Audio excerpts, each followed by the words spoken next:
अस्सलामुअलैकुम, welcome to daily sport dot cricket. Usama Mauzam आपकी खिदमत में हाजिर है। इंटरनेशनल क्रिकेट काउंसिल की तरफ से साल 2023 के अंदर इस दफा पहली रैंकिंग जारी की गई है और इस रैंकिंग के अंदर पाकिस्तान के खिलाड़ियों के साथ बड़ी नाइंसाफी की गई है। खास तौर पर भारत के मुकाबले में अगर भारतीय फास्ट बॉलर मोहम्मद सिराज विकेटें लेता है श्रीलंका के खिलाफ तो वो वनडे रैंकिंग में इतना ऊपर आ जाता है, लेकिन नसीम शाह जिसने न्यूजीलैंड के खिलाफ, जो कि आईसीसी रैंकिंग में नंबर 1 पोजीशन पर मौजूद है, उसके खिलाफ 2 वनडे मैच खेले, उसमें 8 विकेटें ली। उसकी रैंकिंग में उसको अभी टॉप 100 खिलाड़ियों में भी शामिल नहीं किया गया। उससे पहले दौरा नीदरलैंड था, वहां 3 मैचों में वो 10 विकेटें लेने में कामयाब हुआ, लेकिन उसमें भी उसको जो है वो टॉप रैंकिंग में शामिल नहीं किया गया। और मोहम्मद सिराज ने एकदम से विकेटें हासिल की। पहले वो एक एक दो दो विकेटें हासिल कर रहा था, लेकिन जो श्रीलंका वाली सीरीज अच्छी गुजरी थी उसको टॉप 10 में जाकर आपने जो है वो शामिल कर दिया। और हमारे खिलाड़ी इतनी जो है वो अच्छी मेहनत करने के बावजूद, इतनी कारकर्दगी दिखाने के बावजूद भी नसीम शाह नीचे मौजूद है। ये सरासर प्रोपेगेंडा भारत से शुरू होता है, क्योंकि ये आईसीसी के ज्यादातर मामलात है ना,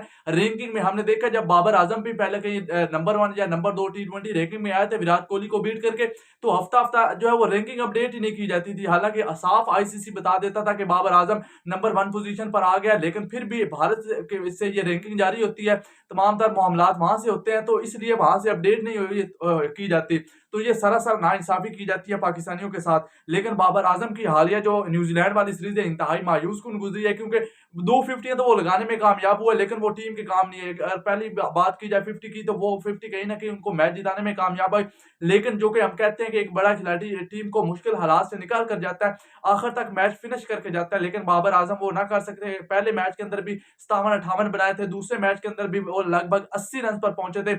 बहुत ही इंतहाई सुस्त जो है वो इनिंग खेली थी, और तीसरे और आखिरी वनडे मैच में वो सिर्फ 1 रन 2 रन बनाकर आउट हो गए थे। तो वो अभी भी वनडे रैंकिंग में नंबर पोजीशन पर बरकरार है अभी भी। 887 पॉइंट उनके पास मौजूद है। रेसी वैंडन लूसन साउथ अफ्रीका के दूसरे नंबर पर मौजूद है, लेकिन पॉइंट्स के दरमियान इतना फर्क नहीं है। अभी साउथ अफ्रीका और इंग्लैंड की सीरीज अगले माह शुरू होने वाली है, तो ये बाबर आजम की पोजीशन जाने वाली वजह यह है कि हमने अभी तकरीबन 2 2.5 माह आगे पाकिस्तान सुपर लीग खेलनी है, फिर हमने अफगानिस्तान के खिलाफ 3 वनडे मैचेस खेलने, तो काफी अरसे हमारे पास जो है वो सीरीज है नहीं। लेकिन जो दूसरी दीगर टीमें, नीचे विराट कोहली आ गया, उसके पास अभी न्यूजीलैंड वाली सीरीज है। अगर साउथ अफ्रीका और जो इंग्लैंड वाली सीरीज है उसमें इंग्लैंड या साउथ अफ्रीका के ये 2 बल्लेबाज हैं, क्वांटम डिकोक तीसरे नंबर पर मौजूद है, ये बाबर आजम को क्रॉस कर सकते हैं। विराट कोहली की 4 दर्जे तरक्की हुई है, सिर्फ एक श्रीलंका वाली सीरीज की बेस बुनियाद कर जो है वो इसको इतनी तरक्की दी जा चुकी है कि वो चौथे नंबर पर आ गया। 750 पॉइंट उसके बाद मौजूद है। डेविड वार्नर 5वें नंबर पर। इमामुल हक, हमारा इमामुल हक, जो कि ऑस्ट्रेलिया वाली आखिरी सीरीज इंतहाई शानदार गुजरती थी, वो उस वक्त नंबर 2 पर ओडीआई रैंकिंग में था, लेकिन अब वो छठे नंबर पर पहुंच गया। उसके पीछे वजूहात काफी ज्यादा है। अगर हम दौरा हॉलैंड वाली बात करें, तो वहां पर पहले 2 मैचों में नाकाम हुआ। तीसरे मैच में अब्दुल्ला शफीक को खिलाया, क्योंकि फॉर्म नहीं थी हॉलैंड के अंदर जाके। इमामुल हक ने सिर्फ एंजॉय किया, फॉर्म वगैरह कुछ नहीं थी। उसके बाद ये सीरीज गुजरी हमारी जो अभी लास्ट न्यूजीलैंड वाली, तो पहले मैच के अंदर 11 रन बनाए, दूसरे मैच के अंदर 6 रन बनाए, और तीसरे मैच में उन्होंने कहा कि भाई तू इंजर्ड है, और शान मसूद को मौका दिया गया, लेकिन अफसोस के वो भी 2 गेंदों का सामना किए बगैर कोई रन बनाए वो भी आउट हो गए थे। फखर जमान 11वें नंबर पर मौजूद है, लेकिन सेंचुरी आई थी, उसके साथ साथ पहले मैच में 50 आई थी। एवरेज क्रिकेट खेली उनकी, जो 40-50 की एवरेज थी, वो उन्होंने अपनी सीरीज में मेंटेन रखी, तो वो अपना 11वें नंबर पर बरकरार है। लेकिन अगर आखिरी अच्छा मैच खेल जाते तो शायद वो टॉप 10 में शामिल हो जाते। मोहम्मद रिजवान की एक 50 आई थी, उसकी वजह से उनकी रैंकिंग अपडेट हुई है। 66 से वो 65वें नंबर पर आ गए। उसके अलावा दीगर बल्लेबाजों में अमाद वसीम का 74वां नंबर है, जबकि जो सरफराज अहमद है तो नहीं, वो अभी पाकिस्तान की प्लेइंग 11 में, लेकिन वो 87वें नंबर पर मौजूद है।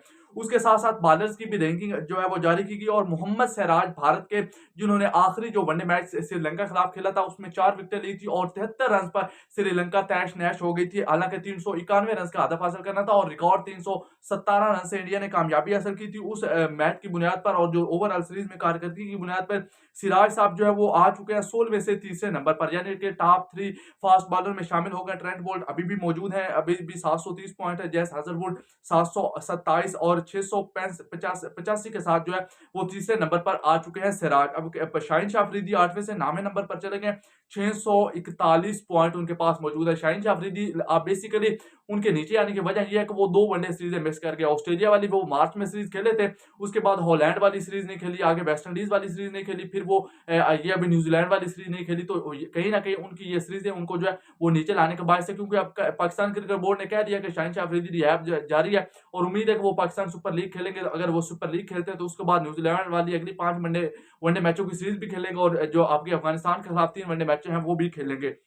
उसके साथ-साथ मोहम्मद नवाज़ आपके 28वें नंबर पर मौजूद है, शादाब खान 36वें नंबर पर मौजूद है, हारिस रऊफ आगत 64 यानी कि 64वें नंबर पर मौजूद है, इमाद वसीम 66वें नंबर पर मौजूद है, हसन अली 68 पोज़ीशन पर मौजूद हैं, उसके साथ-साथ वहाब रियाज़ 91वें नंबर पर और फ़हीम अशरफ 94वें नंबर पर मौजूद है। ये पाकिस्तानी खिलाड़ियों की रैंकिंग थी।